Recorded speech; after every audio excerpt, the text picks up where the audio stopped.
One of the most frequent questions families ask is if they should get a CNA to care for their loved one. There is one specific situation when a CNA is the best choice, and I'll let you know what that is. But otherwise, my answer might surprise you. Let me first explain what a CNA is. CNA stands for Certified Nursing Assistant. In most markets, the CNA is the entry-level licensed job in the healthcare field. It's a state licensure, and while there are certain variations depending on the state, they are all very similar. CNA classes take about 80 to 100 hours, and students must pass a written and practical exam. They teach you things like how to help someone transfer from bed to a wheelchair or how to help them bathe. And if you search for CNA skills on YouTube, you'll find lots of resources that show you exactly what goes into CNA training. The CNA is a wonderful testament to someone's commitment to the caring profession.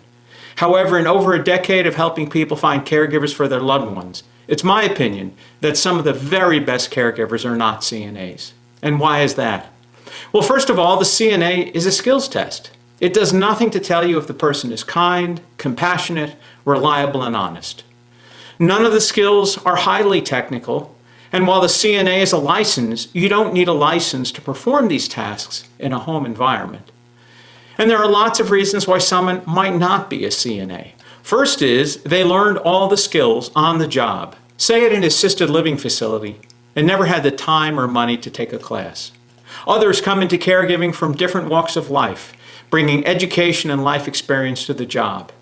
They don't need a CNA to be great caregivers. Examples are people who get into it as a second career, perhaps after raising a family. They might have a college degree and a ton of maturity that help make them wonderful caregivers for your loved one. Some may have been CNAs at one point, but over time were unable to renew their license. A common example is a caregiver who stops working in a care facility to work privately for a family. Many states require that to maintain your license, you work periodically under the supervision of a nurse.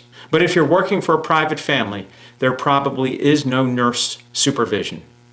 So these folks have not lost their skills. They simply did not have the chance to renew their license. The other thing to realize is that a very large portion of home care activities often don't involve CNA skills. You might help Dad bathe in the morning, but then the rest of the day, you make his meals, you do his laundry, you tidy the kitchen, you watch TV with him, maybe go for a walk with him. In these situations, Dad will much prefer someone he likes and makes him laugh, as opposed to the person who has a state license. So what's that one situation when you should have a CNA license? Well, some long-term care insurance policies will not reimburse you if you hire a caregiver privately, unless they have a CNA license. That is one situation when it does matter. Now, don't get me wrong. All other things equal, I would always prefer a CNA to a caregiver who is not licensed.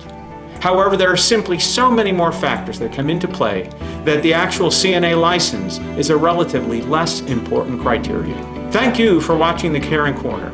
If you agree or disagree, if you had a caregiver for your loved one who was not a CNA and you thought they were awesome, please let me know in the comments section.